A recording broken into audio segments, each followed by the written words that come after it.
Believe it or not, my phone just died in the middle of a sentence. And so I like to rehash it now. Everything. Okay, let me say it like this. I like to use all of this as an opportunity. And the opportunity for me is to basically take a statement that stands out to me, where I already know something is there, and then go through it little by little in a fresh manner, where I don't really prepare too much, but I do this with you guys together. You know, we don't know. You are telling us we are supposed to know. I'm supposed to know you went to bed between 12 and 6. I have no idea. Did you sleep that night? I don't know. But the bottom line is, somebody is trying to tell me I'm supposed to accept this as a fact. And until I accept it, we cannot go on. So that's when you gotta say, hold on a minute. Can we establish this? How do we know that you went to sleep that night? That she went to sleep between 12 and 6. And I went to sleep obviously. No, it's not obvious. You're telling me basically that if I have any doubt, I'm an idiot. I don't know anything. I am confused. I need to shut up. I need to get out of the way. And the other thing that also stands out to me, Chris said he. And she says, I went. There's an interruption in the flow of the sentence. And that can be due to a conflict between experiential memory and a script.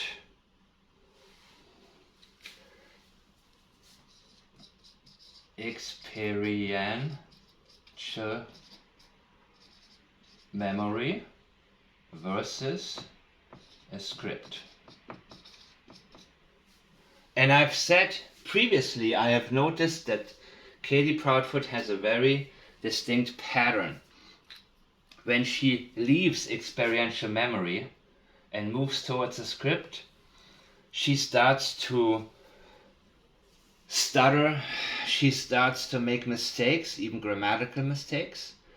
She somehow speeds up her language, as if she wants to get through the sentence quickly. And she doesn't need time to think, because she already has everything very well prepared. Now, what's interesting also about this is, Chris Proudfoot says, between the hours of we don't know, 12 and 6, he has basically vanished. What does basically mean? He vanished. Right? I mean, nobody vanishes. Nobody, disappears into thin air and just... But basically walked out of the house. So let me get this straight. If Katie Proudfoot was obviously asleep between 12 and 6, how does that make sense? How does that make sense? If she was asleep, how does she know, or how do they know he walked out of the house?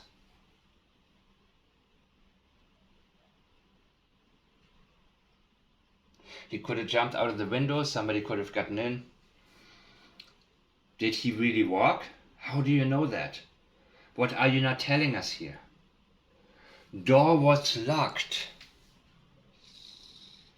Who locked the door?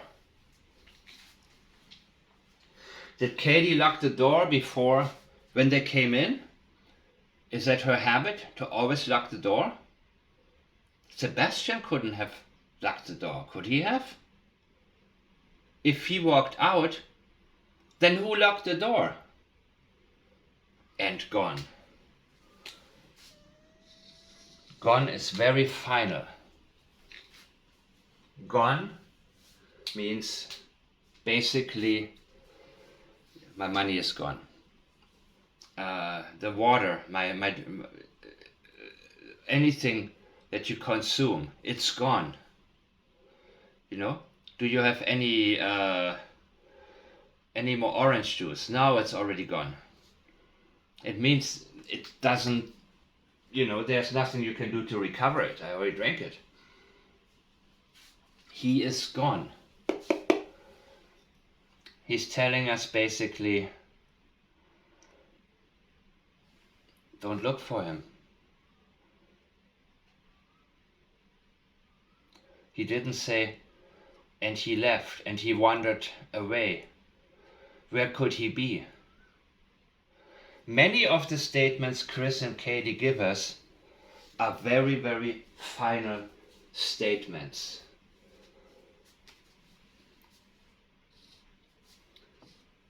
When Chris was asked where we should look, he said to us,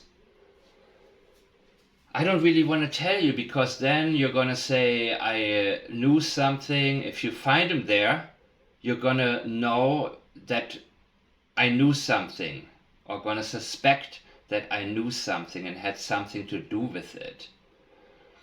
You don't do that. I mean, when your priority is to find a missing child.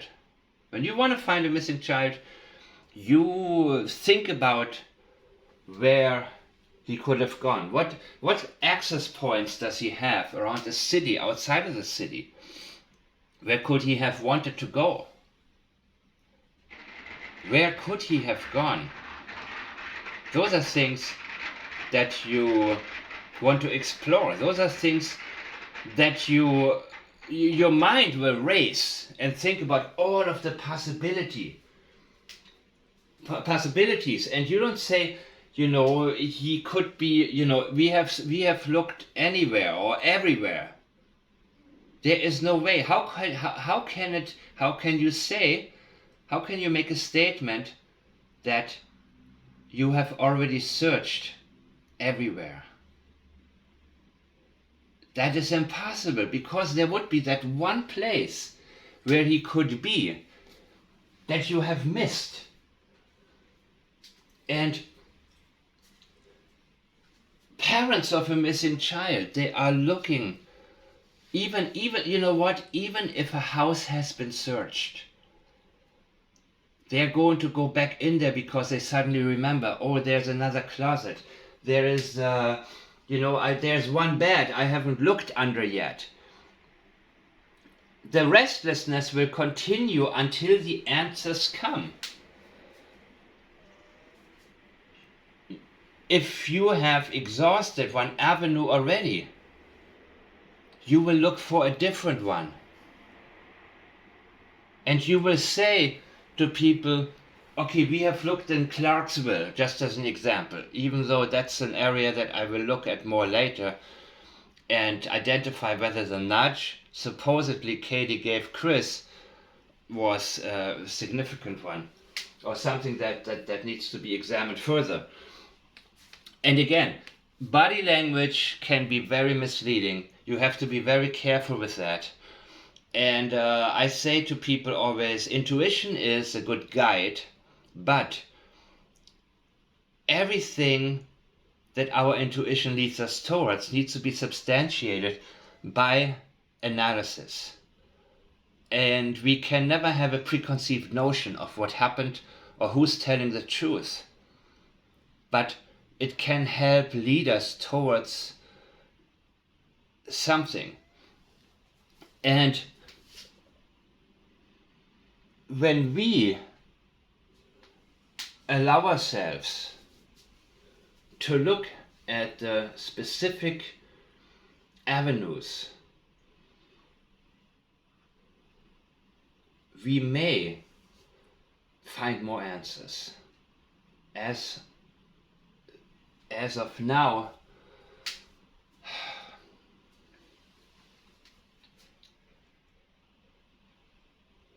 He gives us a double he. He. Does it mean he did not? Or somebody else did it for him? Does it mean he was walked out of the house, but he wants to convince us and emphasize he did it? I went to sleep. Does it mean she didn't? But she's trying to convince us, basically making a partial statement twice? None of this is obvious.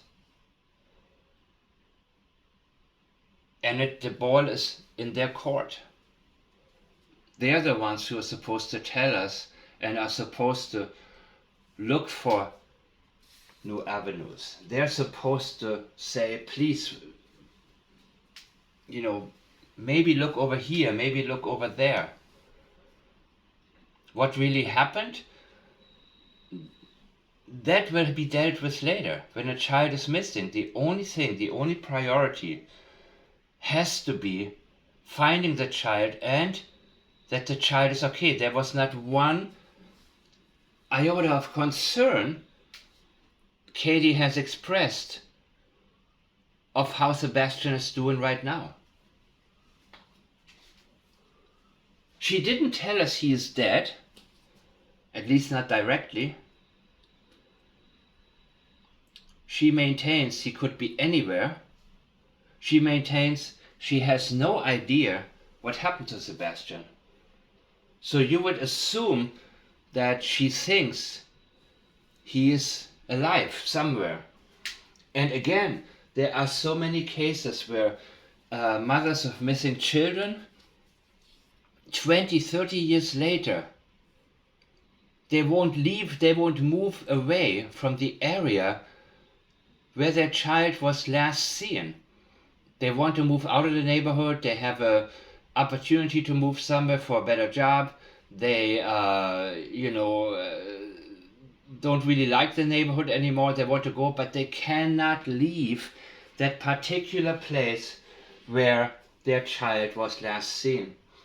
And I have also mentioned before, when Summer Wells's mother, Candace, was led to the so-called water hole, the way she reflected and the way she began to speak in a completely different manner without being defensive, there was something unique about that specific spot, which led me again towards then 15-year-old Hunter's statements about an incident. She could have hit her head on the rocks. Actually, I missed that part.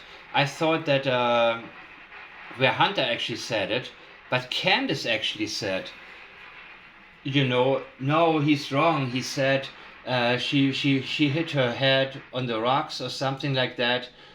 And I don't remember actually Hunter saying that. I could have missed it, but that's why I love when you guys leave me comments and point out to me something I may have missed. So, was the door locked? When was the door locked?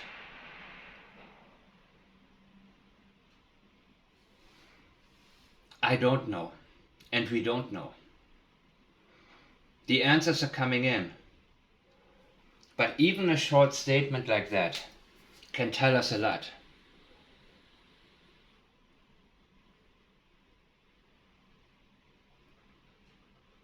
We don't know if she went to sleep that night.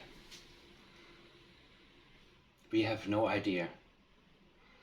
And when you say obviously, I'm not listening to the tone of voice she had, but it can be a condescending tone. Many times it is when somebody says obviously.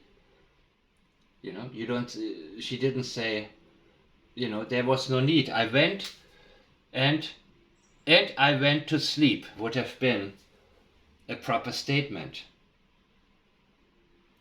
Not anything that is unnecessary, anything extra, needs to be looked at. And